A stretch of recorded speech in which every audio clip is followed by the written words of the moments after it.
Selamat siang, Bapak, Ibu, dan teman-teman sekalian. Selamat datang di acara diskusi buku dari Yayasan Obor Indonesia, yang pada siang hari ini akan mendiskusikan buku yang ditulis oleh Bapak Ignas Kleden dengan judul Fragmen Sejarah Intelektual, Beberapa Profil Indonesia Merdeka. Ya, Bapak Ibu sekalian, mungkin kita juga sudah mendengar, mungkin sebelum buku ini didiskusikan atau mungkin belum banyak orang membaca, tetapi kita mendengar juga ada beberapa pro kontra terkait dengan buku ini. Ya, nanti mungkin kita bisa bahas lebih lanjut. Tetapi saya pikir di luar soal kontroversi itu, saya kira buku ini penting untuk merekam sejumlah pemikiran dari sejumlah intelektual sebagaimana yang dipotret oleh Ignas Kleden yang kemudian ditampilkan di dalam buku ini. Saya kira dalam pengantar buku ini, Pak Ignas Kleden juga sudah dengan jujur mengatakan bahwa buku ini tidak disusun dalam sebuah rencana yang utuh, tapi banyak tulisan itu dibuat untuk tujuan yang berbeda-beda. Apakah itu untuk memberikan pengantar untuk sebuah buku, untuk sebuah ulasan di jurnal ilmiah, ataupun juga menulis di media massa sebagai kenangan terhadap yang baru meninggal, misalnya seperti itu. Saya kira bagaimanapun juga usaha untuk membedah pemikiran dan juga aksi dari para intelektual Indonesia ini, saya kira sesuatu yang baik, sesuatu yang patut kita hargai, karena bagaimanapun juga tentu saja ini belum sepenuhnya lengkap kalau boleh dikatakan begitu, dan kita berharap bahwa kita akan menunggu ada karya-karya berikutnya yang berbicara juga tentang para intelektual Indonesia, khususnya juga mungkin tentang intelektual perempuan begitu. Untuk membuka pertemuan kita pada hari ini, mungkin pertama sekali kita memberikan kesempatan kepada Ibu Kartini Nurdin dari Pustaka Obor Indonesia untuk memberikan sambutannya. Silakan, Ibu.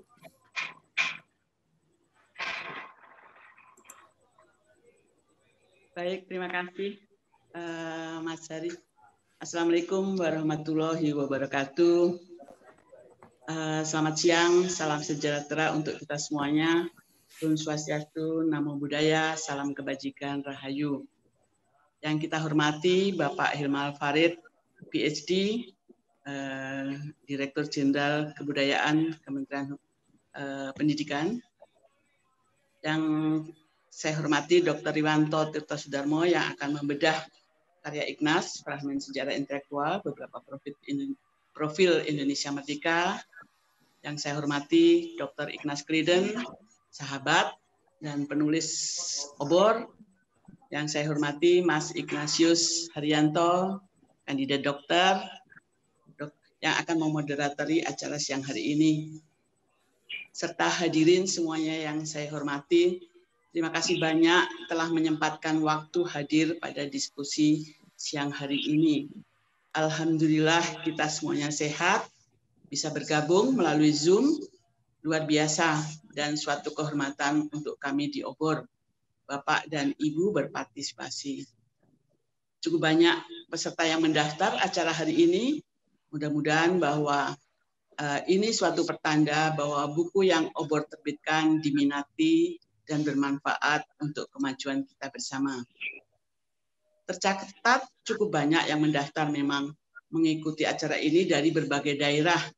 Dari Sabang sampai Merauke, Aceh, Medan, Makassar, NTT banyak, mungkin dari gengnya Pak Ignas, dari Samarinda, dari Jogja, Malang, Surabaya, bahkan ada yang mendaftar dari luar negeri seperti dari Jepang, Perancis, dan ada juga dari Australia.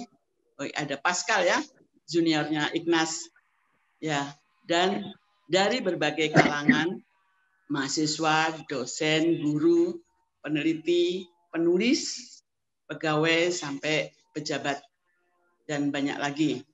Ada hikmahnya juga, di situasi pandemi COVID-19 ini kita bisa berkumpul. Alhamdulillah. Hari ini Yayasan Pustaka Obor Indonesia dengan bangga hati dan senang hati akan meluncurkan karya dari sahabat kita, Fragmen Sejarah Intelektual, Beberapa Profil Indonesia Merdeka.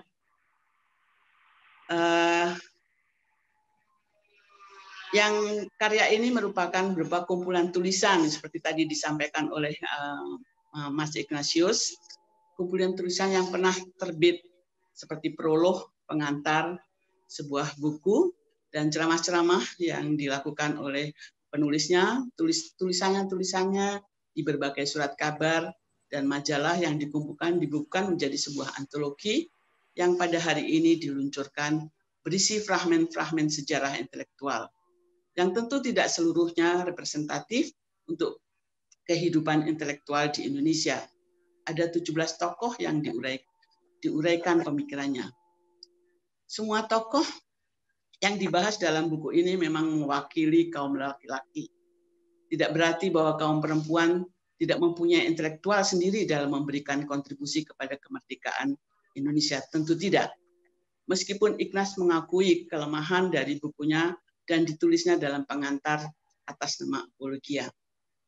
Tinjauan sejarah konsep intelektual dari para filosof, ilmuwan, siapa seorang tokoh intelektual itu, apa perannya, dan fungsi, serta di mana lengkap dikupas oleh Ignaz sebelum masuk pada tokoh-tokoh dalam fragmen sejarah intelektual dalam memberi substansi kepada kemerdekaan Indonesia. Pak Riwanto dan penulisnya nanti akan memberi gambaran yang utuh dan memaparkan apa isi buku itu, yang saya yakin bermanfaat bagi Bapak Ibu semuanya, bagi yang sudah membaca, ataupun yang sudah membeli, maupun yang akan memesan bukunya nanti, dapat mengenal lebih jauh beberapa profil intelektual di Indonesia. Melengkapi buku-buku yang diterbitkan oleh Obor selama ini. Banyak profil tokoh intelektual yang sudah terbit di Obor seperti Tan Malaka, Muhtar Lubis, Syahrir, Yohana Zembisa, Seijah, Fijah, Siti Aminah, dan lain-lain. Mudah-mudahan akan memberi pengayaan kepada kita semuanya. Bersyukur sekali kita bisa menyajikan tinjauan yang bernas dari seorang Ignaz. Mudah-mudahan buku ini bisa melengkapi pemahaman kita mengenai sejarah intelektual yang kelihatannya masih dibutuhkan. Mudah-mudahan penerbitan ini akan mendorong penulis lain menulis dan melengkapinya. Sedianya buku ini akan terbit di awal tahun 2020. Terkendala adanya pandemi COVID-19 yang bersyukur sekali akhirnya Kementerian Pendidikan dan Kebudayaan bisa mendukung persiapan penerbitan ini. Atas nama Yayasan Pustaka Obor Indonesia, kami ingin mengucapkan terima kasih kepada Pak Hilmar Farid yang telah memungkinkan buku ini bisa terbit dan menambah khasanah perbukuan di Indonesia. Buku-buku yang diterbitkan oleh Obor memang agak khusus, buku penting yang dirasa harus terbit untuk kalangan pembaca yang khusus, seperti para hadirin semua yang hadir di sini, mahasiswa, kaum intelektual. Itulah alasan beliau ikut mendukung beberapa terbitan Obor, saya kira. Meskipun di musim pandemi COVID-19, alhamdulillah Obor tetap menyala terang karena kecintaannya para penulis dan pembaca setianya Obor kepada Obor. Pembacanya setianya Obor membeli buku Obor sehingga semakin terang buku Obor. Sekali lagi terima kasih atas perhatian Bapak Ibu semuanya, atas kehadirannya, dan mohon maaf jika ada hal-hal yang kurang berkenan. Terima kasih. Wassalamualaikum warahmatullahi wabarakatuh. Waalaikumsalam. Ya, terima kasih Ibu Kartini Nurdin selaku Direktur Pustaka Obor Indonesia. Sekarang kita akan beralih kepada Bapak Hilmar Farid sebagai Dirjen Kebudayaan untuk memberikan keynote speech. Silakan, Pak Hilmar. Baik, terima kasih. Selamat sore, Bapak Ibu sekalian. Assalamualaikum warahmatullahi wabarakatuh. Salam sejahtera untuk kita semua. Rahayu. Pertama-tama ingin mengucapkan selamat terlebih dahulu Pak Ignaz dan menyapa beberapa teman, Pak Riwanto, apa kabar, dan juga Pak Nino Gleden, Pak Leo, apa kabar?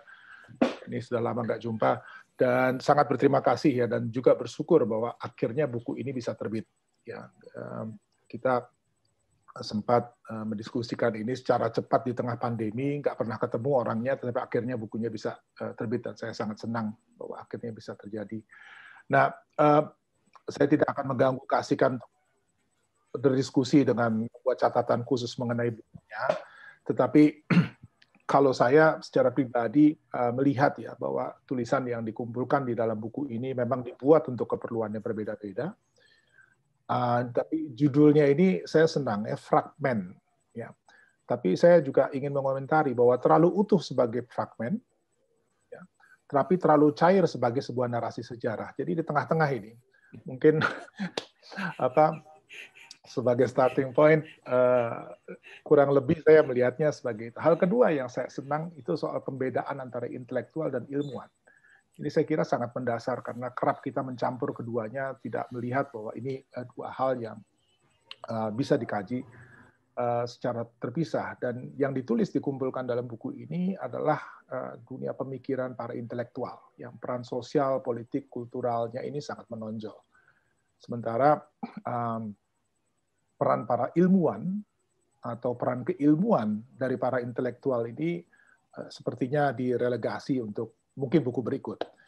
Tapi saya belakangan ini memang sangat tertarik pada sejarah ilmu dan sejarah para ilmuwan ini. Yaitu saya kira hal yang masih kosong di dalam studi sejarah intelektual di Indonesia, studi sejarah pemikiran ya, tentang para ilmuwan, terutama bidang sains. Kita kurang sekali informasi mengenai apa yang dikontribusikan. Dan yang menarik dari buku ini, saya kira bukan hanya berbicara tentang peran sosial kaum intelektual, tetapi juga menempatkan mereka di dalam perjalanan sejarah pemikiran. Dan ini yang minim. Ya, membahas pemikiran atau menguliti pemikiran daripada intelektual dalam konteks perkembangan pemikirannya. Ya, jadi tidak selalu kemudian peran sosial politik yang mereka mainkan, yang sudah sering kita lihat misalnya dalam biografi. Tapi selalu menempatkannya di dalam sejarah pemikiran yang lebih luas, ya, bukan hanya terbatas di Indonesia, tetapi juga menjelajahi Eropa. Ignaz juga sampai kemudian kepada dunia pemikiran di dunia Arab, Islam dan seterusnya. Nah, pertanyaannya kemudian gitu ya, kenapa penulisan seperti ini agak langka atau kurang? Dan saya kira salah satunya karena penguasaan terhadap dunia pemikiran itu sendiri. Ya. Banyak orang berambisi untuk membuat sebuah biografi pemikiran, tapi berakhir pada biografi saja. Ya. Jadi tidak sampai coba menggeluti kira-kira tempat dari ekspresi-ekspresi artistik atau literer atau pemikiran politik di dalam kerangka sejarah pemikiran yang lebih luas. Dan alasan kedua, saya kira karena bahan tentang sejarah pemikiran ini juga jauh dari solid. Ya, jadi saya tidak terlalu heran kalau Ignaz di bagian awal sudah membuat apologia tentang apa yang tidak dibahas, gitu. Itu juga antara lain karena bahan yang tersedia, ya, yang siap untuk dipakai itu juga sangat-sangat terbatas. Saya 2 hari lalu menguji sebuah disertasi sangat menarik dari Roma Dwi Arya, mahasiswa S3 di Universitas Gadjah Mada, membuat disertasi tentang Nyoto, ya, tokoh Partai Komunis Indonesia, khususnya mengenai pemikiran Nyoto tentang manusia baru. Ya. Kalau mungkin itu biografi politik, saya nggak terlalu terkesan. Atau misalnya menempatkan Nyoto di dalam pertentangan dengan Aidit dalam PKI dan seterusnya, sudah banyak orang pernah menulis. Tapi membuat satu studi khusus mengenai pemikiran Nyoto, mengenai manusia baru, nah itu yang saya kira luar biasa. Ya. Dan yang seperti ini yang kita perlukan. Ya. Tapi kembali ke soal sumber atau bahan itu tadi, salah satu kesulitan yang dihadapi memang akses terhadap tulisan-tulisan kunci ini sangat terbatas. Ya.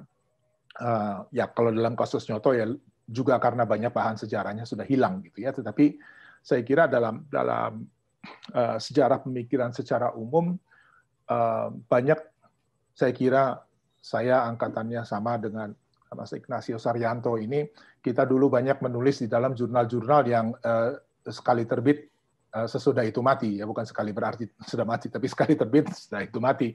Dan kita nggak pernah tahu, kita nggak pernah punya lagi arsipnya, susah lagi untuk menggali kembali. Jadi salah satu kesulitan kedua untuk menyusun sejarah pemikiran yang koheren dan solid di Indonesia, saya kira juga bahan.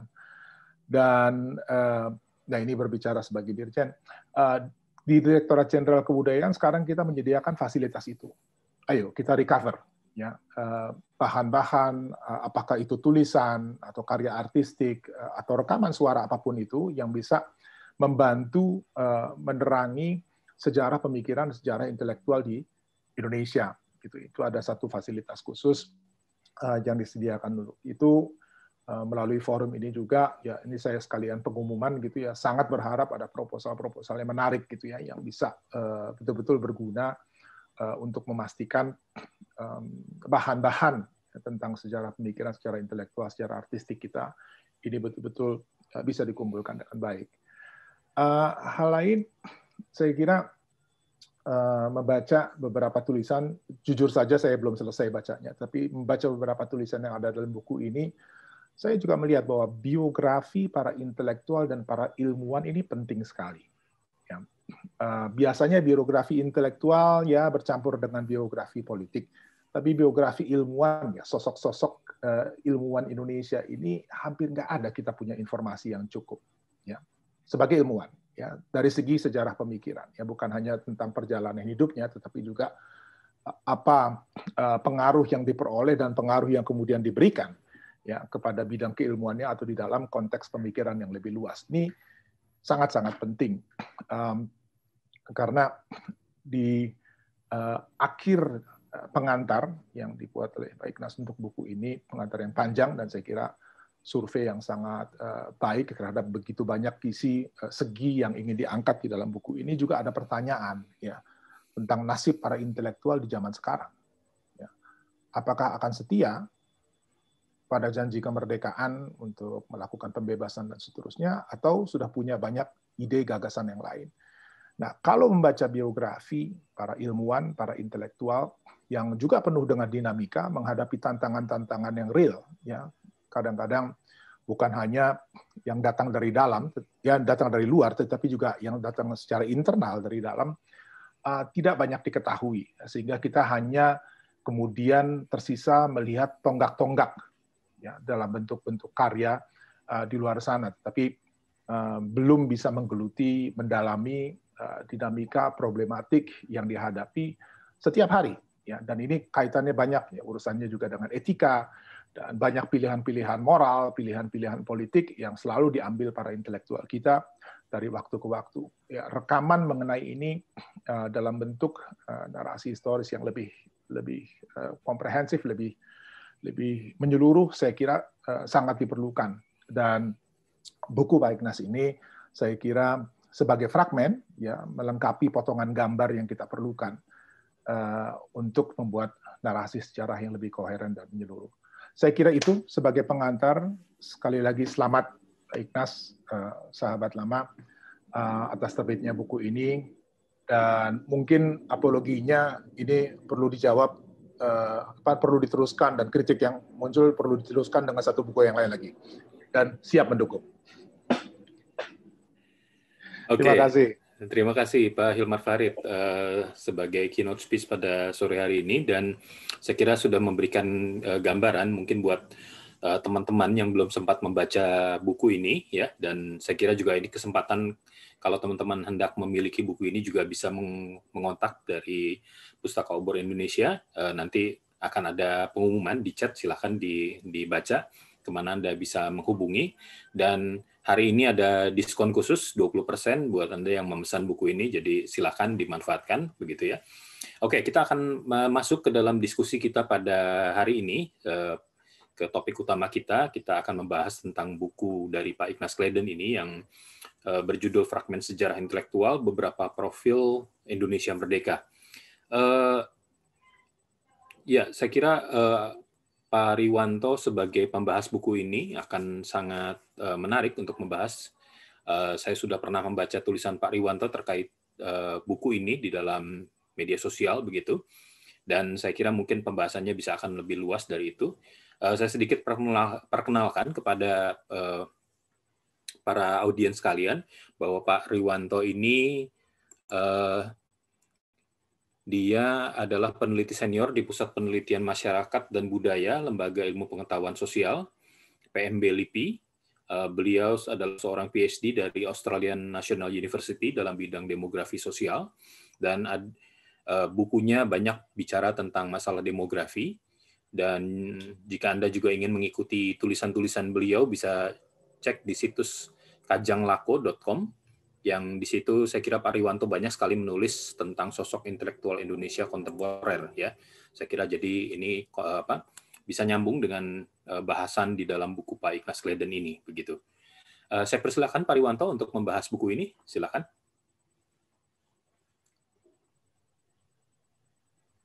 Terima kasih Saudara Ignatius Haryanto atau Bung Hari. Selamat siang juga kepada yang lain-lain. Suara saya cukup kedengaran? Terdengar, Pak. Bu Kartini, Pak Ignas, Pak Hilmar Farid, Pak Nino, dan kawan-kawan yang lain. Ini luar biasa, saya udah cek partisipannya udah ada 200, ini luar biasa ini. Tidak pernah saya menghadiri sebuah webinar sampai 200 pesertanya. Pertama saya ingin menyampaikan bahwa sebetulnya saya agak kaget ketika melihat poster webinar ini, karena hanya saya yang ada di situ sebagai pembahas. Tadinya saya membayangkan ada beberapa orang yang menjadi pembahas, karena terus terang saya menganggap Pak Ignas ini seorang raksasa dan perlu dikeroyok rame-rame. Yang kedua, saya kira ini juga hal yang barangkali sudah diketahui banyak orang. Saya juga dapat komplain kenapa tidak ada perempuan yang menjadi pembahas gitu ya. Saya kira ini juga muncul dalam grup PA dan sebagainya. Yang ketiga, saya juga ingin menyampaikan bahwa karena saya pernah menulis komentar tentang buku ini, tadi Saudara Hari juga sudah menyebutkan, secara intelektual membaca Ignas Gledden itu dimuat di kajanglako.com dan juga kemudian dimuat di saya kira jalankaji.net. Nah, pada kesempatan yang buat saya sangat luar biasa ini, saya tidak akan mengulangi apa yang saya tulis. Jadi saya tidak akan membaca atau mengulang apa yang telah saya tulis itu. Jadi saya menyiapkan sebuah teks yang baru, yang saya beri judul Melanjutkan Membaca Ignas Gledden, Menyandingkan dengan Gunawan Muhammad. Dan karena waktu yang terbatas, saya akan membacakan teks ini supaya lebih efisien. Boleh ya? Boleh, Pak, silakan. Ya. Saya takut terlalu kemana-mana kalau saya ngomong bebas. Jadi saya mulai. Arif Budiman dalam esainya yang indah, esai tentang esai, di majalah Sastra Horizon, Juli 1966, menulis sebagai berikut. Bersama puisi, orang-orang diajak menuju pada kehidupan nilai-nilai subjektif. Bersama ilmu, orang diajak kepada hidup yang praktis. Bersama esai, orang diajak kepada kehidupan yang menggejala secara sederhana dalam diri seorang manusia nyata. Itulah esai. Dalam menilainya, kita harus menempatkan pada proporsi yang sebenarnya sesuai dengan kodratnya. Dinilai dengan norma-norma puisi, dia adalah puisi yang tanggung. Puisi yang kurang dihayati secara intens. Garis miring pathos. Dinilai dengan norma-norma ilmu, dia adalah ilmu yang setengah-setengah. Suatu studi pendahuluan yang masih kabur perumusan konsep-konsepnya. Masih bercampur baur dengan perasaan-perasaan subjektif dari penulisnya yang dibiarkan hidup dan terus terasa mengganggu bagi seorang sarjana. Apakah ucapan saya cukup jelas? Jelas, Pak. Cukup ya? Ya. Dari pengamatan saya yang terbatas, saat ini Ignaz Gleeden dan Gunawan Muhammad adalah dua eseis terbaik kita. Keduanya menulis berbagai isu tentang seni, ilmu, politik, dan agama. Belum lama ini saya membaca dua buku yang merupakan kumpulan esei mereka. Yang pertama tentu saja buku yang sedang kita diskusikan hari ini, Fragmen Sejarah Intelektual, Beberapa Profil Indonesia Merdeka, yang baru saja terbit. Dan buku kedua yang kebetulan saya temukan sambil jalan begitu, judulnya Ketika Revolusi Tak Ada Lagi. Itu terbit tahun 2005. Kumpulan tulisan dari Gunawan Muhammad yang merupakan edisi revisi. Melalui dua buku kumpulan tulisan ini, saya menyandingkan kedua penulisnya. Menikmati tulisan-tulisan keduanya dengan pemahaman tentang esei, seperti dikatakan Arif Budiman di atas, tanpa bermaksud secara ketat dan sistematis untuk membandingkannya. Mungkin tulisan ini sekedar sketsa dari sebuah lukisan yang utuh dan selesai.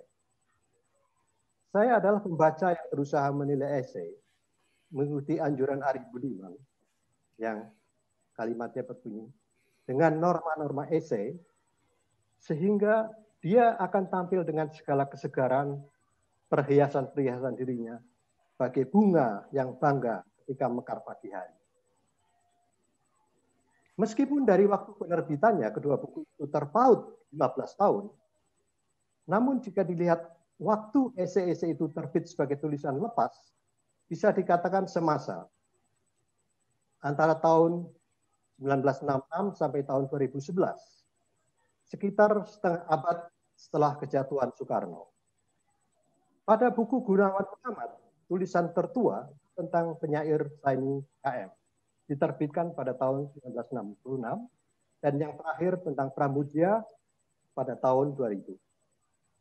Sementara rentang waktu terbit tulisan Ignaz dari tahun 1966, yaitu tentang Franseda, dan yang terakhir tentang Pramudia pada tahun 2011. Rentang waktu tulisan Gunawan Muhammad itu mencapai 33 tahun, sementara Ignaz Gleeden 15 tahun.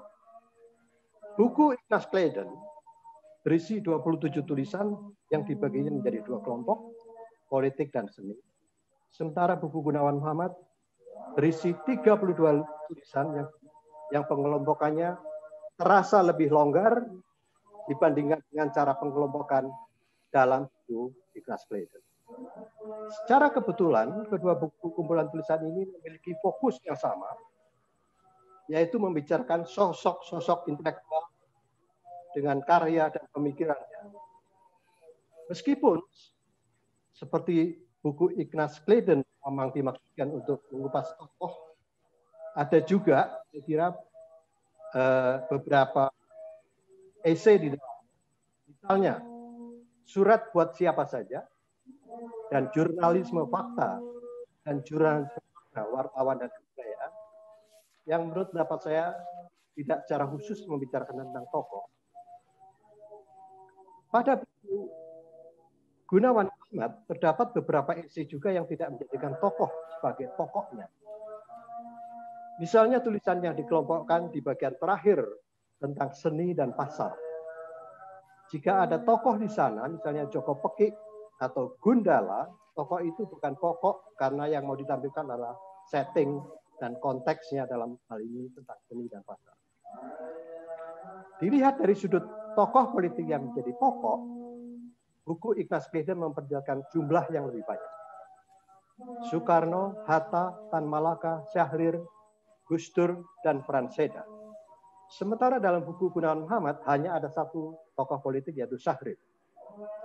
Penulis sastra dan seni pada buku Ignaz Gleeden, Pramudia Anantatur, Mohtar Lubis, Gunawan Muhammad, Asrul Sani, Sutarji Kausurbahri, Sultan Takdir Ali Syahbana, Rendra, dan Sardono Wekusumo. Pada buku Gunawan Muhammad, terdapat nama seperti Pramudia Anantatur, Umar Khayyam, Saini KM, Sapardi Djoko Damono, Radar Pancadahana, Joko Pekik, Amir Hamzah, Hartoyo Andang Jaya, Trisno Sumarjo, dan Subagio Sabtowardoyo. Tapi di bagian 2 kumpulan tulisannya, Gunawan Muhammad membicarakan beberapa pemikir Indonesia, yaitu Sujatmoko, Sultan Takdir Aisyah Bana, dan Kartini, yang dibarengkan dengan esainya tentang pemikir-pemikir Barat seperti Camus, Heidegger, Nietzsche, Brecht, dan Marx. Bagian 1 dalam buku Gunawan Muhammad, selain Ketib Anom, dibicarakan tentang Pramudia, Umar Khayyam, Iqbal, Nurholis Majid, dan Syahrir. Dalam subjudul Ketib Anom dan Pintu Menuju Tuhan, yang merupakan refleksi Gunawan Muhammad tentang iman dan institusi agama. Sebuah tema yang menurut pendapat saya absen di buku Ignaz Gleeden.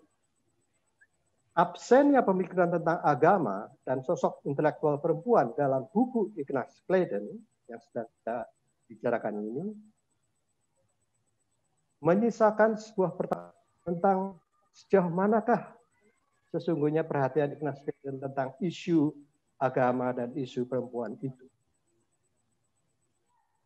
Jika Ignaz Gleeden boleh dibilang seorang eseis yang berangkat dari dunia intelektual yang kurang lebih akademik, Gunawan Muhammad adalah seorang eseis yang berangkat dari dunia jurnalisme yang lebih eksploratif.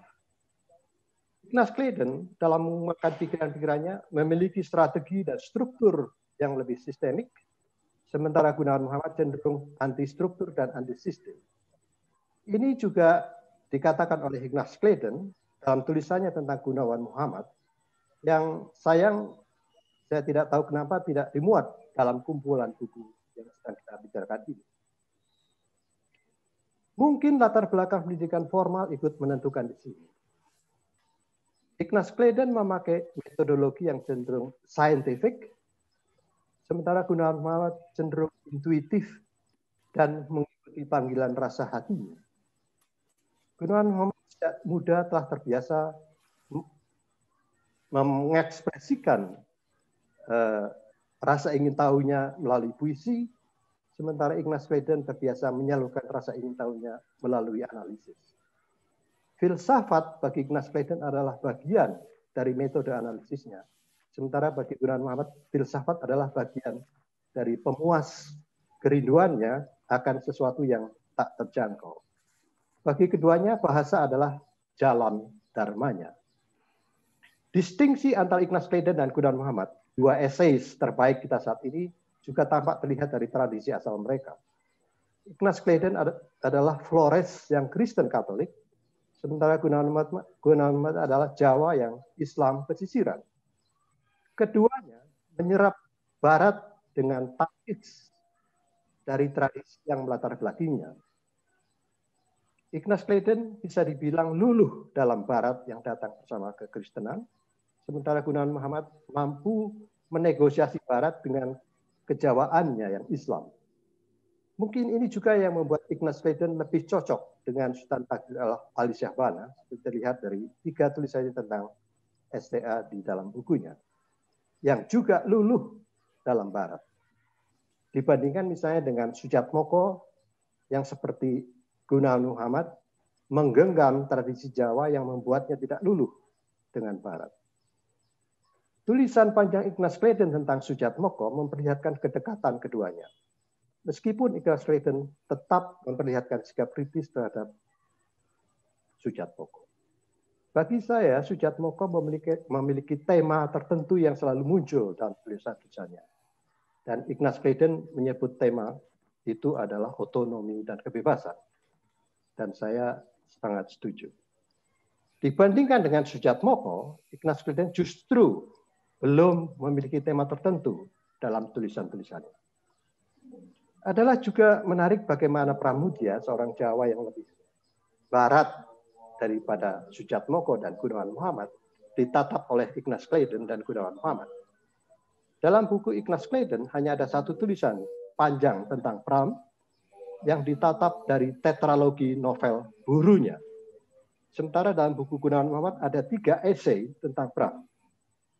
Selain dari esai tentang Pram, tatapan Ignaz Gleeden tentang Jawa bisa dilihat juga dari tulisan panjangnya tentang Hamengkubuwono IX dan Sardono W. Kusumo, seorang penari Jawa klasik yang tidak hanya berhasil membawa koreografinya ke tingkat dunia, namun juga bagaimana Jawa diolahnya bersama tradisi-tradisi Nusantara yang lain. Bagi Ignaz Gleeden, kebudayaan termasuk Jawa adalah gejala yang harus dianalisis dengan ilmu baratnya. Sementara bagi Gunawan Muhammad, Jawa adalah bagian dari dirinya dalam bernegosiasi dengan barat. Menyandingkan Ignaz Gleeden dengan Gunawan Muhammad melalui 2 buku kumpulan tulisannya yang berbicara tentang pokok dan tokoh, meminjam istilah dari Tempo, terlihat bahwa Ignaz Gleeden memang berniat untuk menempatkan tokoh-tokohnya dalam apa yang disebutnya sebagai sejarah intelektual.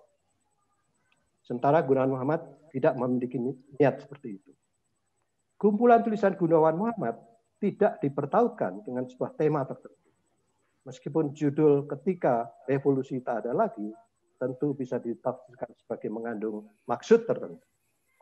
Tetapi sekedar pertanyaan iseng, bagaimana menempatkan Ketip Anom dan Gundala dalam tema revolusi itu? Pemilihan judul memang selalu problematik dalam sebuah kumpulan tulisan.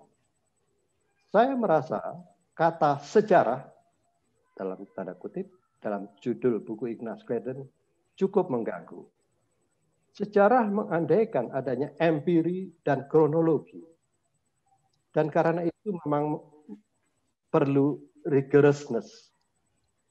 Tapi ini memang pilihan Ignaz Gleeden yang punya kecenderungan analitis, namun dengan perhatian yang tidak cukup besar terhadap data-data empiris.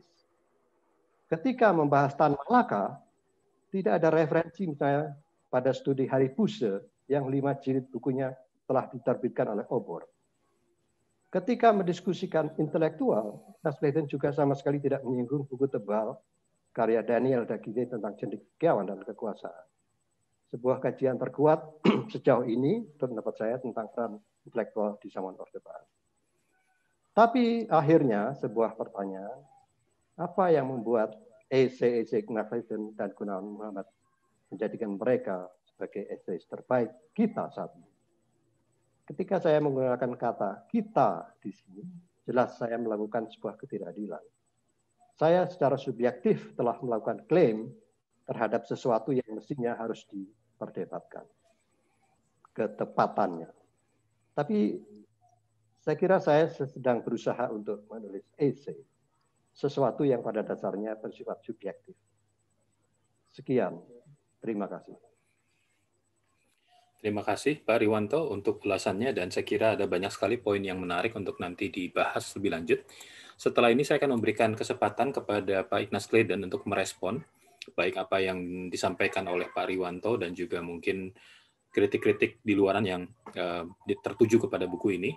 Tetapi sebelumnya saya juga ingin memberikan pengumuman kepada para peserta.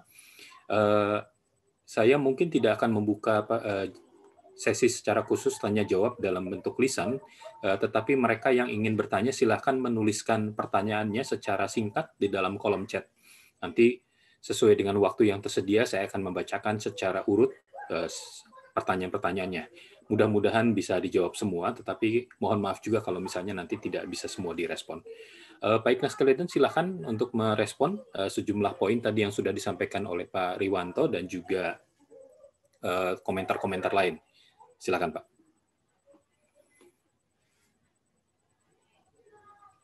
Masih di mute Pak.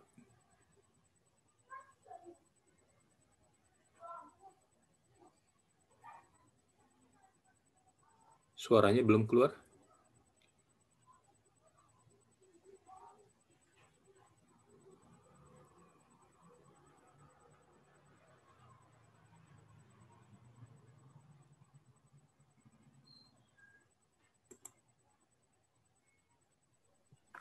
Host, ada yang bisa membantu untuk men-unmute Pak Ignaz?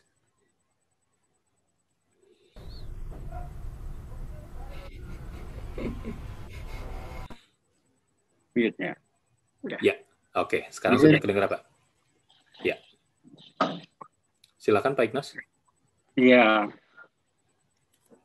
Mas Hari, saya mau pertama-tama berterima kasih dulu kepada dua pembicara terdahulu, yaitu Pak Hilwar Farid dan teman saya Mas Riwanto, yang saya kira memberikan komentar yang sedikit yang optimistis tentang apa yang coba saya lakukan dalam penulisan saya seperti yang dikatakan tadi oleh Mas Riwanto ya. Saya terimalah beberapa kritik yang diajukan oleh dia.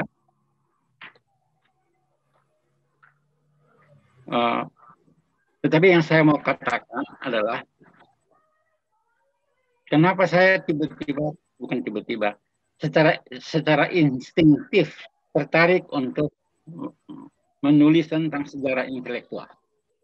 Apakah ada kepentingannya sejarah intelektual ini? Nah, ini saya mau cerita tentang pengalaman saya di Jerman. Sebelum Jerman bersatu dan setelah Jerman bersatu. Jadi kedua bagian Jerman itu seperti kita tahu, setelah sekutu menang terhadap kekuasaan fasis pada tahun 40-an, Jerman kan dibagi itu di antara pemenang-pemenang itu, yang jelas di antara Amerika Serikat dan Rusia. Dan Jerman Timur jatuh ke tangan Rusia. Dan saya kira Rusia sangat berambisi pada waktu itu untuk menjadikan orang Jerman di Jerman Timur menjadi satu bangsa lain yang lebih mendekati bayangan mereka tentang bagaimana seharusnya manusia itu. Nah, selama 40 tahun kedua bahagian Jerman itu terpisah secara politis dan terpisah secara ekonomis. Jadi yang mengakibatkan misalnya bahwa kalau kita datang ke Eropa, Jerman Timur pada waktu itu, harga-harga menjadi murah sekali dan suasana tidak bergairah. Suasananya itu tertekan sekali. Nah, hanya saya menonton juga beberapa pertunjukan kesenian di Jerman Timur selama masa mereka terpisah, dan saya menyaksikan bahwa tradisi kesenian, khususnya musik, itu di Jerman Timur sama sekali tidak berbeda dari di Jerman Barat. Artinya apa? Artinya simfoni Beethoven tetap dimainkan. Oratorium Haydn tetap dimainkan. Dan opera-opera di Barat tetap dimainkan. Dan saya mempunyai perasaan pada waktu itu bahwa sebetulnya kualitas dari musik mereka itu tidak kurang daripada yang ada di Bonn, di München, atau di Wina misalnya. Hanya memang perlengkapan panggungnya memang jauh lebih sederhana. Ya. Nah, di dalam sastra mereka tetap membaca apa yang dibaca dan diutamakan, dihormati di Jerman Barat. Mereka membaca Goethe, Schiller, Heine, dan lain-lain. Yaitu sastrawan-sastrawan penting yang menjadi bendera dari sastra Jerman. Dalam filsafat, mereka tetap mempelajari Hegel, Kant, Schopenhauer. Tentu saja selain mereka mempelajari bahan utama tentang Marxisme dan Leninisme. Ya. Nah, setelah 40 tahun berpisah itu, tentu saja banyak sekali perbedaan, misalnya dalam tingkat pendapatan di antara keduanya, atau mengenai atas kerja di antara kedua bahagian negara itu. Tetapi itu bisa diselesaikan dalam waktu mungkin kurang dari 1 dekade. Ya. Nah, saya kemudian bertanya betul, sebetulnya apa yang memudahkan mereka begitu gampang bersatu kembali? Karena secara politik begitu berbeda, secara ekonomi begitu jauh perbedaannya. Dan saya berkesimpulan pada akhirnya bahwa yang mempersatukan mereka adalah mereka tidak terpisah di dalam sejarah kebudayaan, khususnya sejarah kesenian dan sejarah intelektual mereka. Nah, semenjak waktu itu saya yakin betul bahwa sejarah intelektual mempunyai satu kekuatan politik yang besar. Sejarah kesenian mempunyai satu kekuatan politik yang besar. Sejarah kebudayaan mempunyai satu kekuatan politik yang besar dalam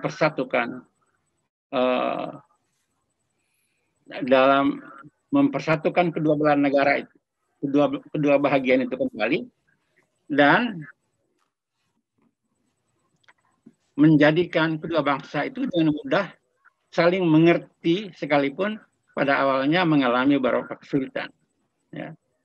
Jadi saya merasa bahwa mungkin apa yang mempertahankan kesatuan mereka itu sebagai bangsa adalah mereka mempunyai sejarah intelektual yang sama, sejarah kesenian yang sama, dan sejarah kebudayaan yang mereka tidak lupakan. Ya. Yaitu pengalaman yang saya rasa sangat mengherankan dan sekaligus sangat membuat saya terkagum-kagum kenapa bangsa yang terpisah dengan begitu hebat selama 40 tahun bisa saling mengerti dan saling menerima kembali dalam waktu kurang dari 1 dekade. Nah, itu sebabnya saya mencoba melihat apa sih pentingnya sejarah intelektual itu juga di dalam politik dan ekonomi Indonesia. Ya, mungkin belum seperti yang saya inginkan dan seperti yang dituntut oleh disiplin sejarah seperti yang tadi dikemukakan oleh Mas Triwanto dan Pak Hilmar. Tetapi saya kira kita harus memberikan kembali perhatian besar kepada apa yang saya namakan sejarah intelektual itu. Ya.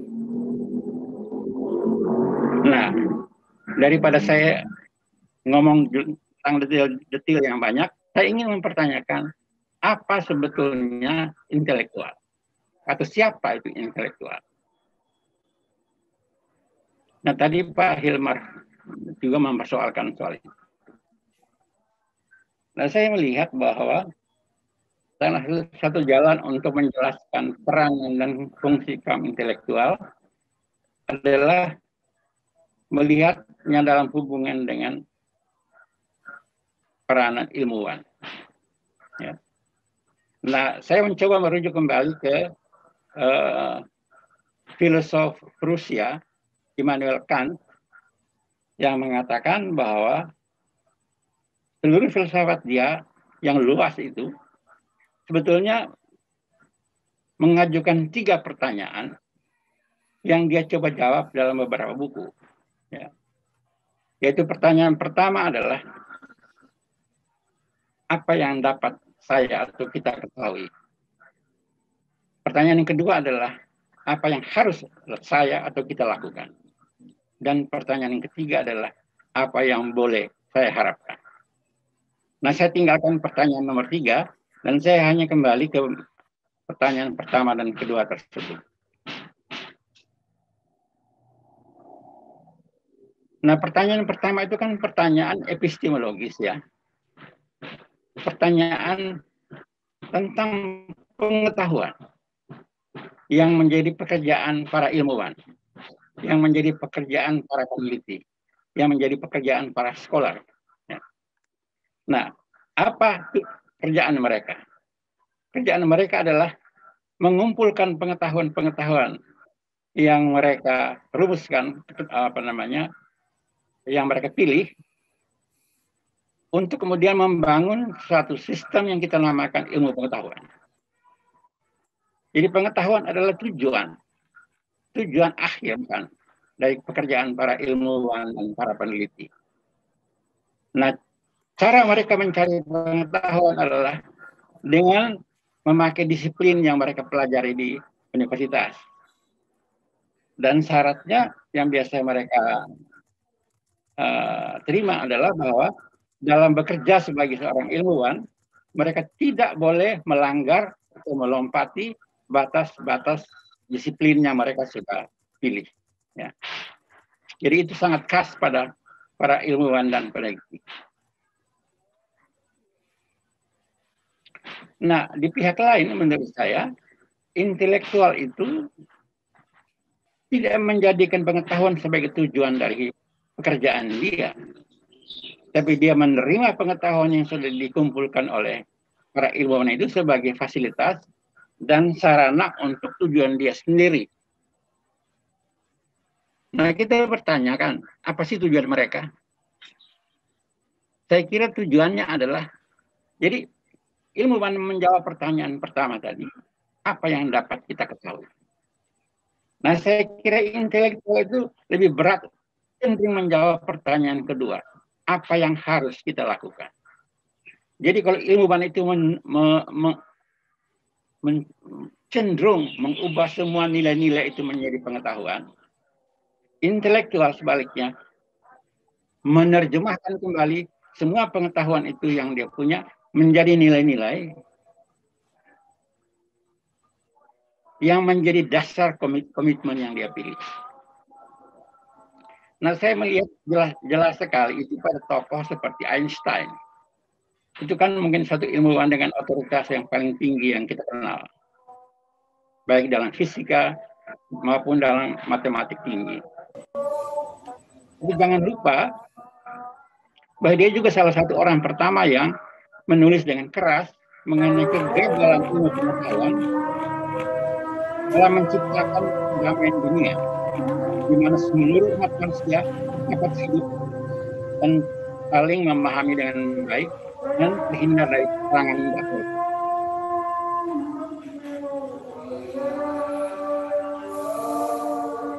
Jadi kalau ilmuwan itu memperlakukan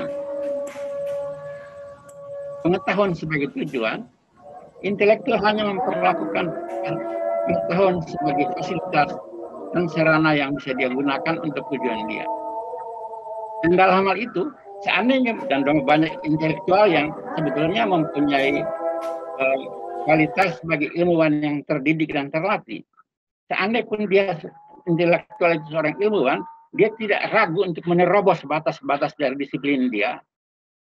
Karena menurut dia, batas-batas itu harus diterobos supaya dia dapat menetapkan komitmen dia terhadap keadaan. Nah, dalam pengertian itu, saya melihat bahwa banyak sekali tokoh-tokoh kita dari masa awal, pada masa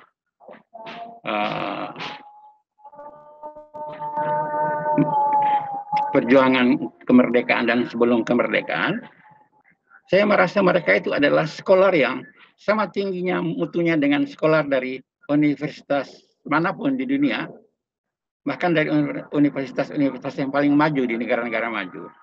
Mereka mempunyai kualitas yang bisa dibandingkan dan kurang lebih setara lah, ya. Akan tetapi mereka tidak terpukau pada pekerjaan sebagai ilmuwan. Enggak. Mereka justru menerobos batas-batas ilmu yang mereka pelajari, di mana mereka dididik, dan mereka mempunyai satu komitmen bersama, yaitu komitmen politik, berjuang untuk Indonesia merdeka. Saya kira itu satu peristiwa intelektual yang harus kita catat dan ingat. Ya.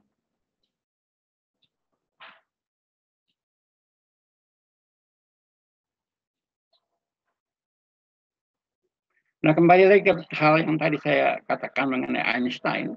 Einstein itu berbicara tentang misalnya keteladanan Muhammad Gandhi, atau keteguhan watak dari Marie Curie, atau tentang mentalitas militer, atau tentang sastra klasik. Ini semua soal-soal yang menarik perhatiannya, mungkin tidak sama besar dengan ilmu-ilmu fisika dan matematik dia, tetapi hal yang dia perhatikan dengan serius dan tekun. Ya. Jadi saya kira segi intelektual dari ilmuwan dan kaum terpelajar itu adalah mungkin hal yang perlu sekali untuk kita kembangkan dan perhatikan agar supaya pengetahuan kita tentang apa yang kita ketahui dan bisa kita ketahui itu bisa membimbing kita, bisa diterjemahkan, bisa dikonversikan menjadi pertanyaan tentang apa yang dapat dan harus kita lakukan.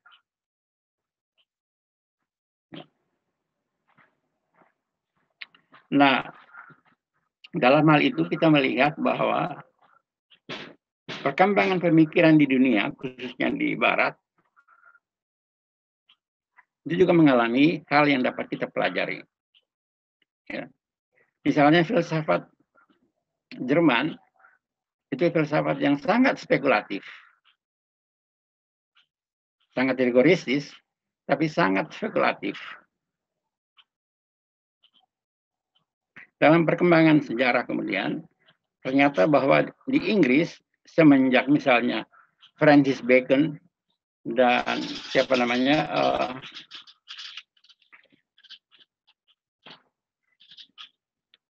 sebelum John Locke itu siapa namanya, Thomas Hobbes, ya, itu sebetulnya Inggris memutar sedikit kecenderungan spekulatif filsafat itu kepada satu kecenderungan yang lebih empiris. Ya. Dan ini kemudian memberi pengaruh besar baik terhadap filsafat di Prancis maupun terhadap filsafat di Jerman. Ya. Di Prancis misalnya ya, Rousseau mengatakan bahwa manusia itu dilahirkan bebas, tetapi di mana-mana dia selalu berada di dalam keadaan, di dalam ikatan belenggu. Dan Montesquieu mengatakan bahwa manusia mungkin makhluk yang mulia, tapi kalau manusia itu harus mengatur negara, maka kita harus realistis melihat bahwa tingkah lakunya sering diatur oleh kecenderungan-kecenderungan yang tidak mulia. Misalnya, perasaan iri hati. Misalnya, ambisi. Ya kan? Misalnya, haus kekuasaan. Dan menurut saya, yang bisa kita pelajari dari Thomas Hobbes dari Inggris adalah penjelasan tentang kekuasaan itu. Ya. Kata Hobbes, kekuasaan itu hanya bisa diatur oleh kekuasaan. Kekuasaan hanya bisa dikontrol oleh kekuasaan. Dan karena itulah, setiap penguasa cenderung memperbesar kekuasaannya supaya ada reserve kekuasaan yang menjamin keamanan kekuasaan yang sudah dia punyai. Jadi itu psikologi manusia biasa. Ya. Kekuasaan cenderung membesar karena hanya dengan kekuasaan orang menjaga kekuasaan, dan hanya dengan kekuasaan orang bisa mengawasi kekuasaan. Makanya dia mengusulkan daripada ngomong tinggi tentang etika pemerintahan, kita bagilah kekuasaan itu dalam beberapa bagian yang bisa saling mengontrol antara eksekutif, legislatif, dan yudikatif. Karena itu pengaruh pemikiran empiris terhadap manusia yang mengimbangi kemudian pemikiran-pemikiran spekulatif dari filsafat kontinental, khususnya Jerman. Ya. Nah, saya melihat, jadi Rousseau itu mengatakan satu kalimat yang tadi saya kutip itu, dalam bahasa Inggris itu saya kira sudah menjadi satu quote yang paling luas. Man is born free, but everywhere he is in chain. Ya. Dia dilahirkan bebas, tapi kemanapun dia pergi, dia selalu berada dalam belenggu, dalam rantai yang mengikat dia. Nah, ini menurut saya paham tentang kemanusiaan yang memberikan, yang mempertimbangkan betul unsur realistis dari seorang manusia dan apa efeknya terhadap misalnya pemerintahan, negara dan lain-lain. Ya. Di Amerika itu Thomas Jefferson menganggap bahwa sebetulnya setiap orang itu mempunyai akal. Jadi pemerintahan itu sebetulnya minimal sajalah. Jadi kita memberi kesempatan kepada setiap orang pada akhirnya mengatur dirinya sendiri dengan akalnya. Mereka begitu percaya kepada akal dalam yang dirayakan begitu hebat pada zaman Aufklärung atau Enlightenment itu. Jadi di Jefferson mengusulkan negara itu minimal saja, minimal state.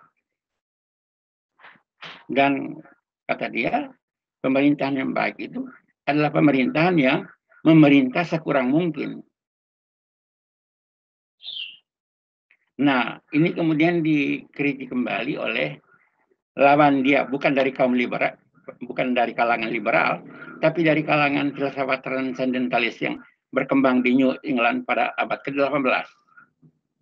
Misalnya, Henry Thoreau mengatakan dengan sinis sekali, kalau pemerintahan yang baik adalah pemerintahan yang memerintah lebih kurang, maka pemerintahan yang terbaik adalah pemerintahan yang tidak memerintah sama sekali.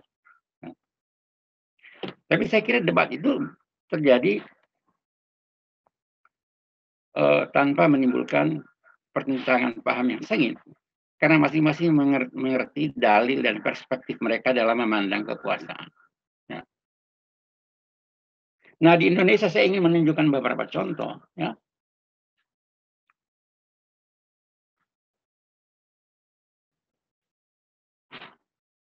Jadi menurut saya, perhatian intelektual dari para founding fathers itu di dalam perjuangan mereka terlihat pertama-tama dari keyakinan mereka secara bersama, nggak ada janjian, tapi ternyata mereka mempunyai paham yang sama bahwa pendidikan merupakan syarat mutlak untuk merdeka, untuk menjadi orang merdeka, untuk menjadi manusia merdeka.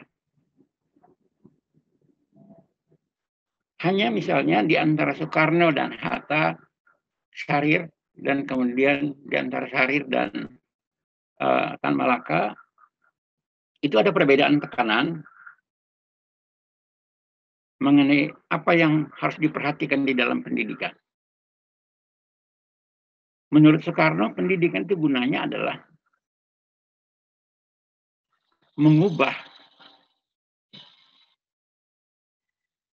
karakter seorang pribumi sebagai dari mental kuli ke mental orang merdeka. Ya. Dan itu dijalankan melalui pendidikan politik. Hatta dan Syahrir menganggap bahwa pendidikan itu perlu sekali kalau kita merdeka, karena kita harus mengambil alih seluruh administrasi dan lembaga pemerintahan kolonial. Dan kita harus siapkan itu. Dan pendidikan memungkinkan kita melatih tenaga-tenaga yang terlatih dalam administratif dan teknis pemerintahan untuk meneruskan pemerintahan itu kalau negara kita sudah merdeka. Nah, dalam bidang politik dan khususnya dalam pandangan tentang partai politik, Hatta berpendapat bahwa kalau partai politik hanya dipimpin oleh pemimpin saja, itu tidak akan berumur panjang. Karena kalau pemimpin itu ditangkap atau dibuang, partainya pasti bubar. Dan karena itu, seperti hanya mungkin panjang usianya dan berlanjut dengan segala tantangan, juga kalau pemimpinnya ditangkap dan dibuang, kalau rakyat itu sudah dididik dengan keyakinan yang cukup yang teguh dan pengertian dan yang jelas, sehingga rakyat itu sendiri bisa mengambil alih kepemimpinan kalau pemimpinnya itu sudah tidak ada. Nah, Sari memberi perhatian khusus kepada pendidikan kaum muda, khususnya di masa Jepang atau setelah masa Jepang. Karena menurut dia, ini orang-orang yang akan memimpin dan harus memimpin dalam mungkin 10-20 tahun lagi. Tapi sayangnya mereka hanya dilatih berbaris dan berperang selama masa Jepang dengan semboyan merdeka atau mati. Menurut Sari, semboyan itu menciptakan neurose di kalangan para pemuda. Karena selagi belum merdeka, kemerdekaan belum ada. Dan mereka belum mati. Jadi apa yang harus mereka lakukan? Menurut Sari, mereka hanya bisa diselamatkan kalau diberi pendidikan yang baik kepada pemuda itu, bukan hanya untuk mati, tetapi untuk hidup bagi tanah airnya dan bagi bangsanya.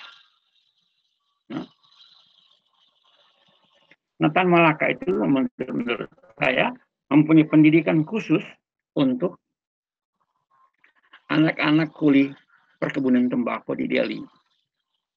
Dan dia rumuskan betul apa yang dia harus berikan kepada mereka. Menurut dia, ada 4 unsur pendidikan yang dia angkat untuk anak-anak kuli itu. Yang pertama adalah kecerdasan otak berdasarkan pengetahuan dan pengertian yang cukup. Yang kedua adalah perasaan yang halus, sehingga mereka bisa menenggang keadaan orang lain. Yang ketiga, ada kehendak yang kuat, yang bisa membuat mereka bertahan di dalam kegagalan, dalam memperjuangkan sesuatu yang dia kehendaki. Dan yang terakhir, mereka harus terampil untuk kerja sama, ya kerja tangan, sehingga mereka bisa dengan tangan sendiri membiayai kehidupan mereka dan tidak tergantung kepada orang lain. Tapi intinya adalah bahwa pendidikan adalah jalan intelektual yang sudah dipilih sebagai sarana untuk kemerdekaan.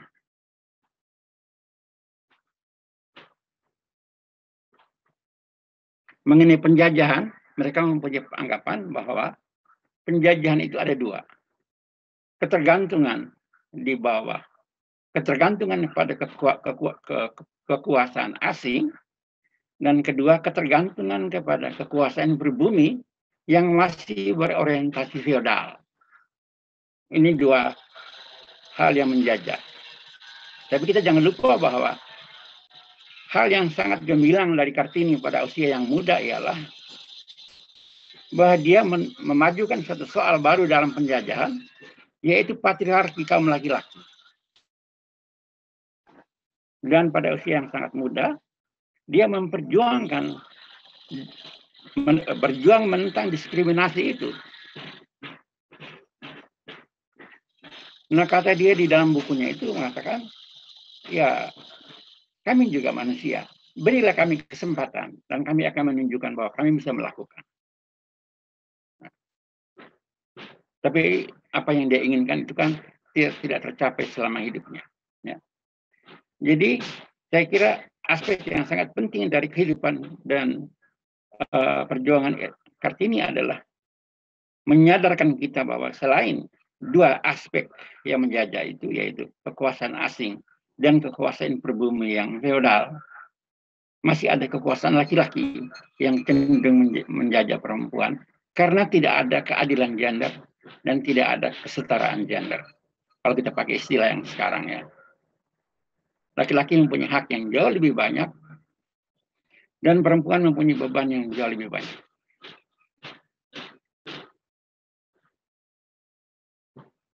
Tapi saya sangat gembira bahwa Bung Karno pada tahun-tahun awal kemerdekaan sudah melakukan kursus wanita di Jogja yang memperkenalkan pemikiran mengenai hak perempuan dan tokoh-tokoh perempuan yang menggerakkan gerakan perempuan di seluruh dunia. Dan satu hal yang ingin saya catat dari 4 novel Pramudia di Pulau Buru, ya.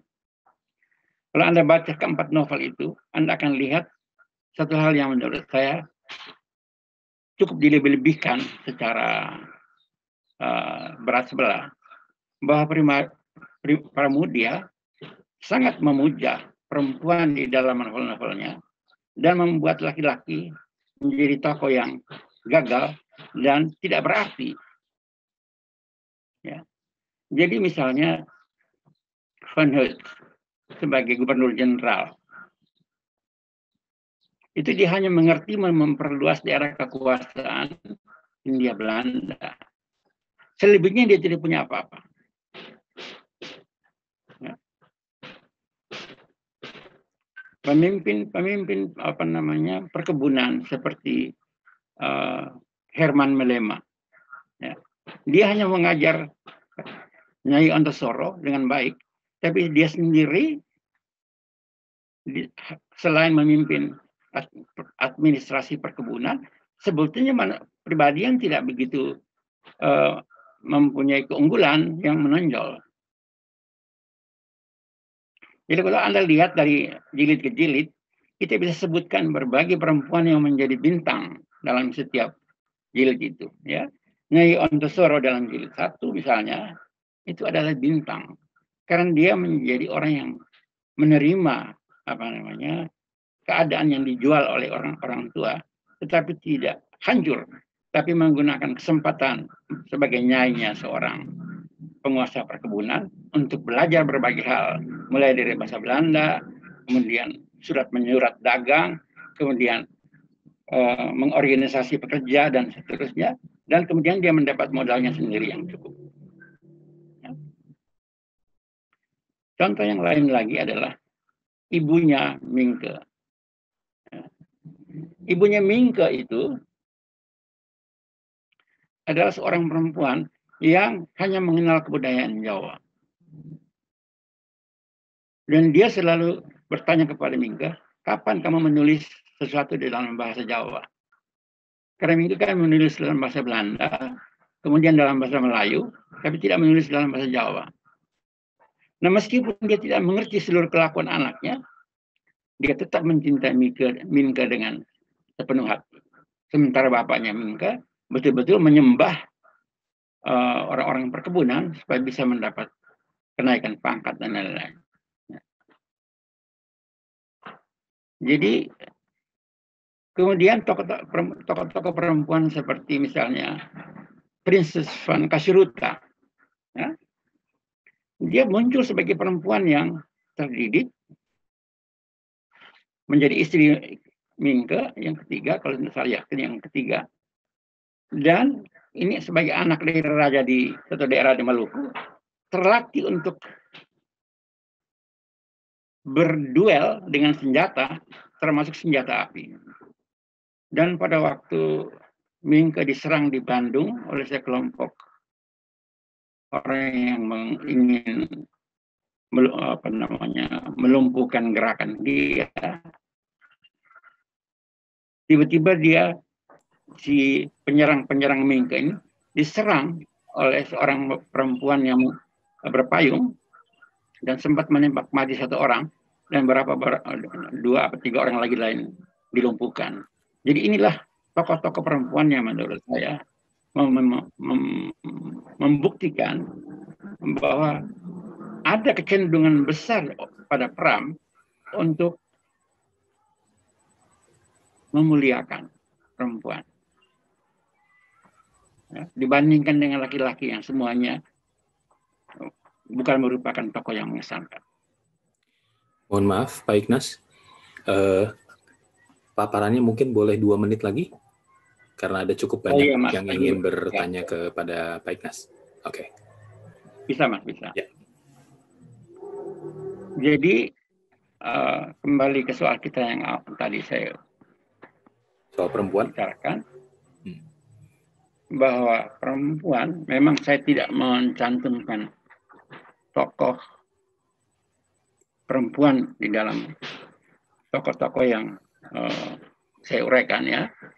Akan tetapi, saya kira saya menguraikan secara cukup luas dalam pengantar saya mengenai peranan Kartini.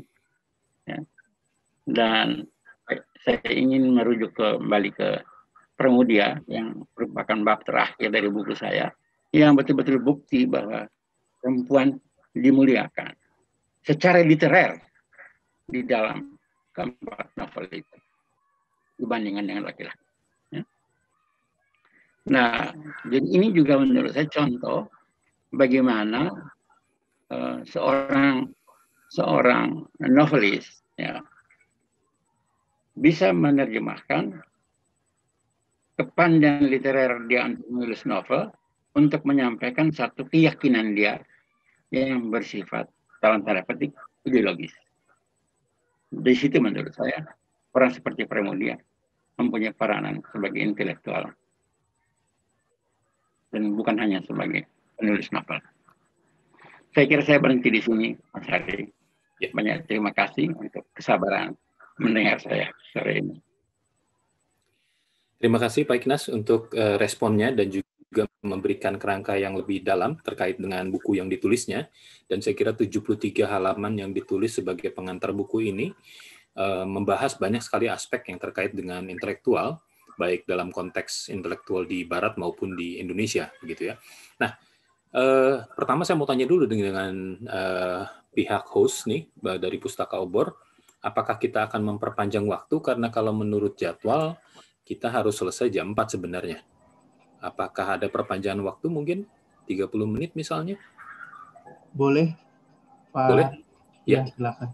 30 menit ya? Oke, jadi kita akan berakhir sekitar 16.30. Ya. Karena ini ada cukup banyak komentar dan pertanyaan juga di chat. Ya, saya bacakan beberapa komentar di chat. Ada yang berupa komentar dan ada yang berupa pertanyaan. Nanti saya akan tekankan kepada Pak Ikhnas kalau ada yang mungkin perlu direspon ya. Pertama ini ada dari Yulia Suryakusuma. Dia bilang, "Hai Ikhnas, Anda merasa bahwa tidak ada perempuan Indonesia yang layak disebut intelektual ya? Wah, luar biasa. Maaf saya tidak sempat mengikuti diskusi ini karena ada kesibukan lain." Tapi saya kira tadi Pak Ikhnas juga sudah merespon bagaimana penjelasannya terkait dengan masalah ini. Lalu kemudian ini ada banyak yang menyampaikan salam profisiat untuk buku ini ya.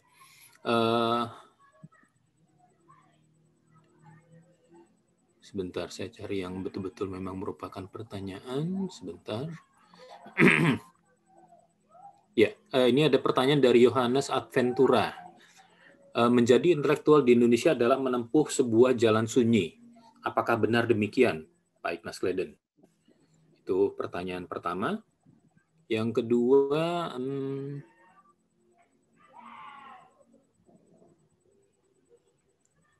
sebentar nih, cukup banyak chatnya, jadi saya harus melihat. Oke, ini ada dari Yohanes Supriyono. Di Indonesia masa sekarang ini apakah intelektual memiliki peran yang kurang lebih sama dengan mereka yang ada pada masa Indonesia sebelum kemerdekaan? Mungkin dua itu dulu mau dijawab, Pak Ikhnas?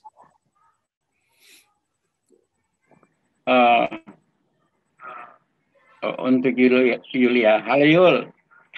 Sebetulnya di dalam pengantar saya, setelah saya meminta maaf bahwa saya tidak sempat menulis yang saya anggap sebagai intelektual, itu semata-mata karena tulisan itu kan dibuat untuk tujuan yang bukan tujuan untuk menggambarkan secara utuh peran lelaki dan perempuan di dalam sejarah intelektual kita. Ya. Dan saya bahkan menulis di dalam situ bahwa kalau ada waktu dan saya harus menulis kembali tentang itu, saya tahu tentang siapa-siapa yang akan saya perhatikan untuk sebagai contoh kaum perempuan. Dari kalangan yang lebih senior, saya kira misalnya orang yang melanjutkan pikiran dan perjuangan Kartini secara langsung adalah misalnya Profesor Sadli, Ibu Sadli, dan Profesor Tuti Herati. Saya kira mereka adalah orang yang benar-benar menjalankan peranan intelektual. Karena mereka punya keahlian sebagai ilmunya masing-masing, tapi mereka tidak terkungkung di dalam keterbatasan disiplin mereka sebagai psikolog atau sebagai filosof, tapi mereka juga ikut menciptakan berbagai gerakan yang mendorong. Dan di dalam generasi yang lebih muda, saya menyebut antara lain nama Yulia Suryakusuma kalau saya boleh menulis tentang itu. Ya. Jadi apa namanya? Saya merasa bahwa itu layak dilakukan, tapi pada kesempatan buku ini terbit, ya, buku ini kan bukan didesain untuk menulis dengan satu dengan satu lingkup dan tema yang konsisten dari ujung ke ujung, ya. Ini adalah kumpulan yang lahir dari berbagai kesempatan yang berbeda dan diminta oleh berbagai pihak yang mempunyai perhatian yang berbeda, ya. Dan kebetulan saya pada waktu itu merasa bahwa saya mengenal orang-orang yang mereka ingin ditulis pendapatnya tentang beberapa hal, ya. Saya mengenal misalnya, karena orang-orang ini saya kenal terbanyak dari karya mereka, bukan dari pribadinya, ya. Jadi saya mengenal misalnya Pak Sujatmoko secara cukup pribadi saya kenal, tapi saya mempelajari hampir semua tulisan yang pernah dia lakukan. Ya. Demikian juga Mokhtar Lubis misalnya, saya memperhatikan hampir semua tulisan yang dia buat. Dan saya kira hal yang bisa kita lakukan kalau kita menulis sejarah intelektual yang lebih lengkap adalah memperhatikan karya-karya yang dilakukan oleh para intelektual dan ilmuwan perempuan. Dan mungkin kita akan menemukan bahwa perspektif yang diberikan mungkin akan melengkapi dan cukup berbeda dari perspektif laki-laki yang selama ini kita kenal. Nah, itu yang saya mau katakan kepada Yul. Yang kedua tadi apa tuh, Mas? Yang kedua itu terkait pada saya tuh, Mas. Apakah betul menjadi intelektual itu menempuh jalan sunyi? Saya kira bukan hanya intelektual itu akan menemukan jalan sunyi. Ya. Saya kira seorang menjadi petinju profesional pun menemukan jalan sunyi. Kan dia tiap hari harus latihan, pontang-panting, berantem dengan sparring partnernya. Saya kira semua orang yang berlaku serius dalam tugasnya akan menemukan jalan sunyi. Seorang ilmuwan juga akan menemukan jalan sunyi kalau dia harus melakukan penelitian secara serius dan berkonsentrasi pada tema yang dia selidiki dan berusaha menulis dan memikirkan tema itu di dalam karya dia. Saya kira semua orang yang serius akan mengalami jalan sunyi pada saat tertentu. Karena saya kira tidak ada yang serius yang sudah dibuat hanya di dalam keadaan terus-menerus.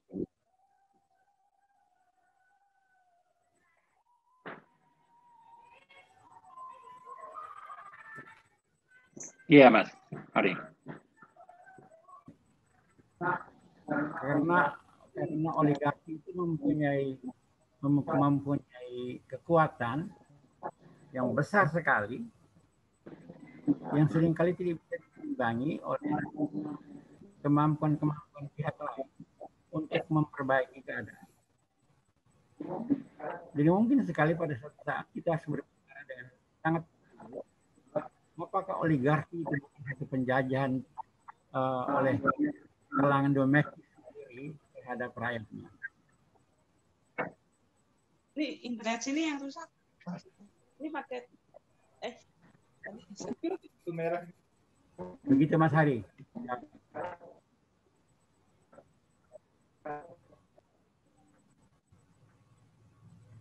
Apakah suara saya terdengar? Saya dengar, Mas. Saya bisa dengar Anda. Dengar, Pak. Oke. Ya, baik. Nah, saya teruskan. Ada pertanyaan dari tulis buku untuk orang biasa, mahasiswa, atau mahasiswa tingkat dasar. Kira-kira bagaimana tanggapan Pak Ignas? Tentang buku apa, Mas? Kalau Mas Hari? Buku apapun lah. Mungkin tentang sosiologi, tentang sejarah sosial misalnya. Mungkin sejarah sosial bisa juga.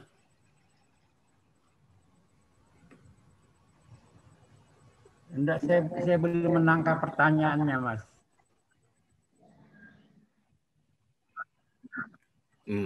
Ya, dia bertanya, penulis ini bertanya, apakah Pak Ignas punya rencana untuk menulis, ini Pak Ignas menulis menurut dia untuk kalangan terpelajar, intelektual, begitu, yang dianggap mungkin agak tinggi bahasanya. Oh gitu.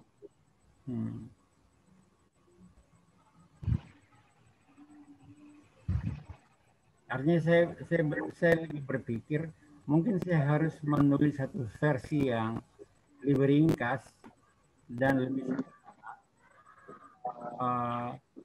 dari tema intelektual itu. Dan tentu saja bisa lebih murah juga. Ya.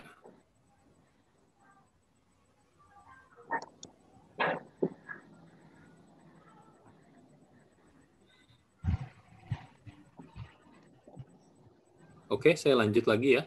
Beberapa pertanyaan lagi. Sudah sampai pada fase intelektual, apalagi di dunia kampus yang sangat instrumentalistik dan mekanistik karena rayuan negara dan pasar.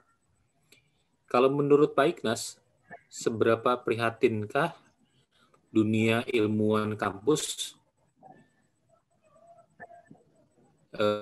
sebagai pengejar Scopus dan riset-riset penjajah pada kekuasaan pasar?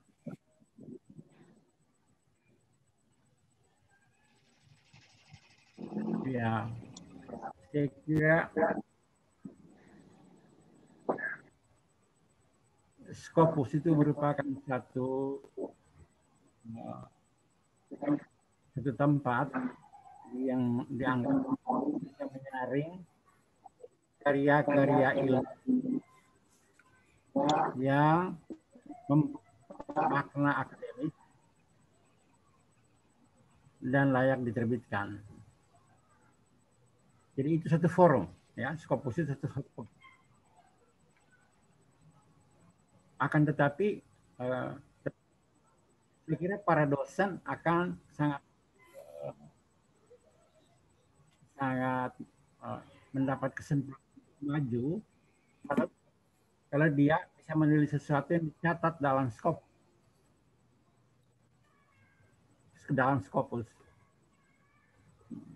Tetapi saya kira orang tidak perlu membatasi kegiatan kreatifnya hanya pada satu kepentingan tersebut itu.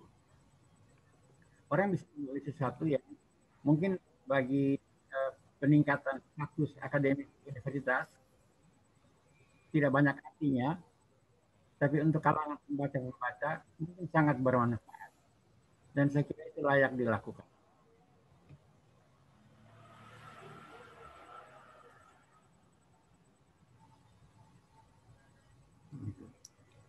Oke, saya lanjutkan lagi dengan pertanyaan lain. Ini dari Julius Rudi Haryatno.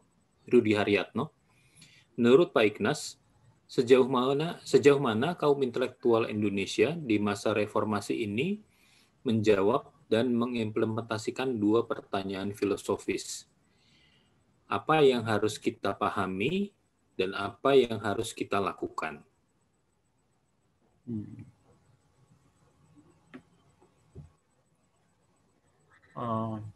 Saya ingin menjawab dalam bentuk yang praktis ya.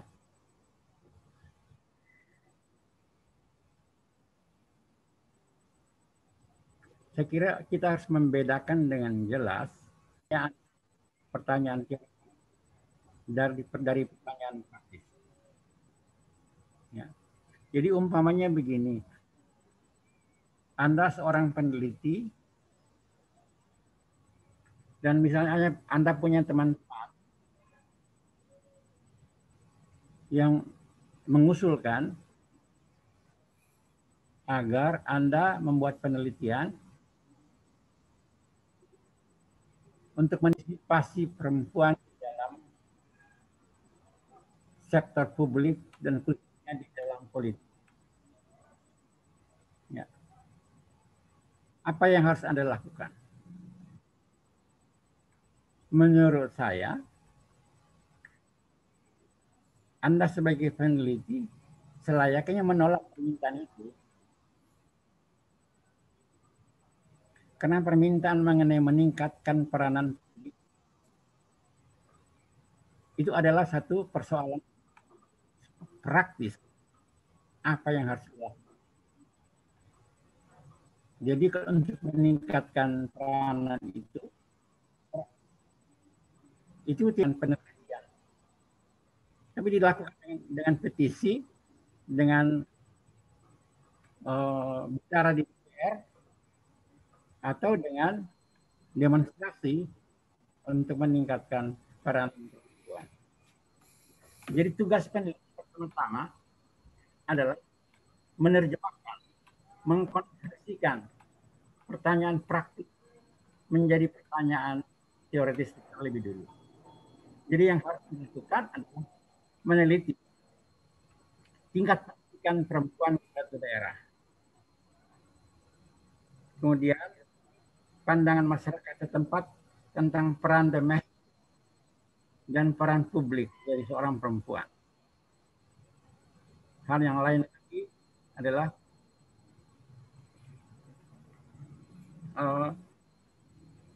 pendapat perempuan secara rata-rata di sektor yang informal dan formal. Dan ini akan berakibat secara domestik karena apakah seorang suami menerima dengan baik kalau pendapatan istrinya lebih tinggi dari dia karena keterlibatannya di dalam berbagai publik. Nah, hal-hal yang harus diketahui untuk mengusulkan apakah perjuangan meningkatkan peranan perempuan di publik itu sekarang ini sudah waktunya atau harus didorong oleh semacam persiapannya lebih baik. Jadi seorang peneliti tidak bisa meneliti bagaimana meningkatkan peranan perempuan di dalam politik. Tidak bisa dilakukan. Itu harus dilakukan secara praktis. Sedangkan penelitian menggarap masalah teoritis. Keadaan kaum perempuan di suatu daerah. Begitu.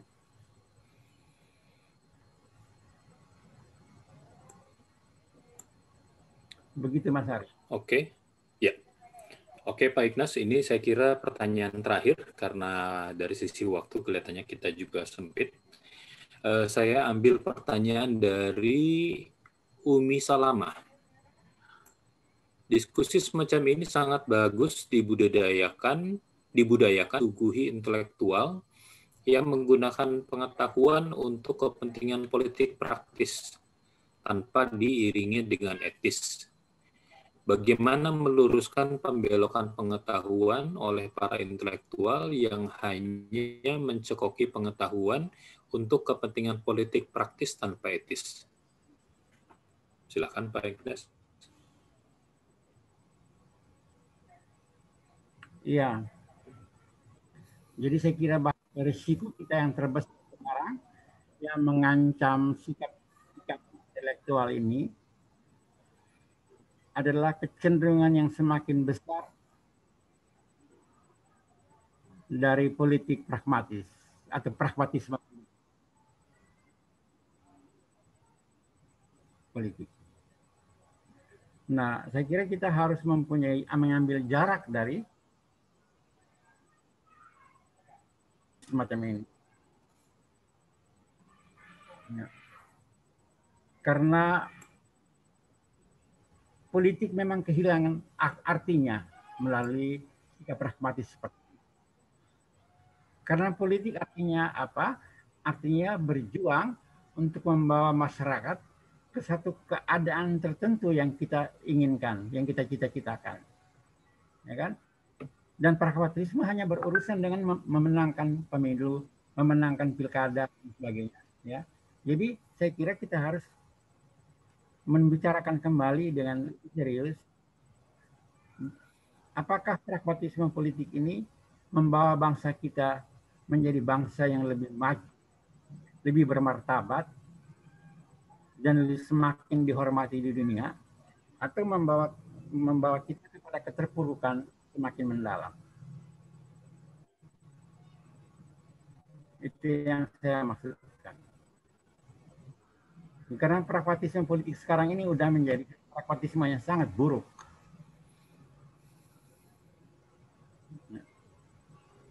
Dan itu hanya bisa dilawan kalau kita mempunyai komitmen yang sangat kuat untuk mendudukkan kembali politik pada fungsinya yang benar. Ya. Politik bukan hanya alat mencari kekuasaan dengan berbagai cara. Politik adalah komitmen untuk membawa masyarakat ke suatu arah yang kita citakan, dan terpaksa kita sudah memberikan komitmen. Nah, apakah itu masih terlalu asing di Indonesia, saya nggak tahu, tetapi saya kira kita harus coba mengatakan yang sekarang bahwa pragmatisme tidak akan membawa kita kemana-mana kecuali kekayaan semakin banyak dari beberapa orang. Begitu ya Mas Hari. Oke, Pak Ignas, terima kasih untuk paparannya, untuk penjelasannya, dan saya kira ya mungkin kita bisa lakukan applause secara virtual, ya. Anda bisa tekan tombol tepuk tangan di bawah situ, ya. Kita berikan apresiasi kepada Pak Ignas dan juga selamat atas buku yang terbit ini. Dan saya kira kita semua setuju. Saya kira saya juga tidak perlu membuat sebuah kesimpulan dari diskusi kita, tetapi saya kira kita memang perlu melangkah maju, bahwa seperti yang tadi dikatakan juga oleh Pak Dirjen, Pak Hilmar Farid, bahwa sejarah tentang intelektual ini penting, dan saya kira perlu lebih banyak ada buku-buku semacam ini, dan saya kira juga pasti perlu ada buku secara khusus bicara tentang para intelektual perempuan seperti itu. Dan saya juga berharap bahwa buku-buku semacam ini masih kita akan bisa temui dalam 10 tahun ke depan, 20 tahun ke depan, karena bagaimanapun juga saya kira apa yang sudah dilakukan oleh Pak Ignas ini harus dilanjutkan. Kalau Pak Ignas berhenti pada tokoh-tokoh seperti Mohtar Lubis, Gunawan Muhammad, begitu ya, saya kira dalam periode berikutnya kita masih menemukan ada banyak intelektual Indonesia yang baru, yang sedang berkembang, yang sedang berkarya seperti itu. Dan kalau kita melihat ini sebagai sebuah tautan, begitu, kita akan merasa lebih optimis bahwa Indonesia memiliki sejumlah intelektual yang punya concern besar terkait dengan bangsanya dan juga menghasilkan karya-karya yang berguna buat bangsa.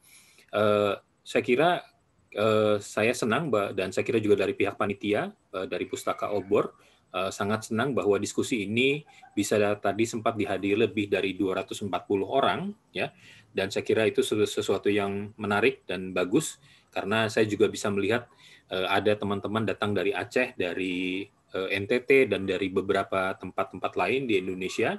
Saya kira hikmah lain dari pandemi ini, pertemuan semacam ini tidak berlangsung cuma ada berpusat di Jakarta, tetapi lalu kemudian bisa menjangkau juga teman-teman dari berbagai daerah.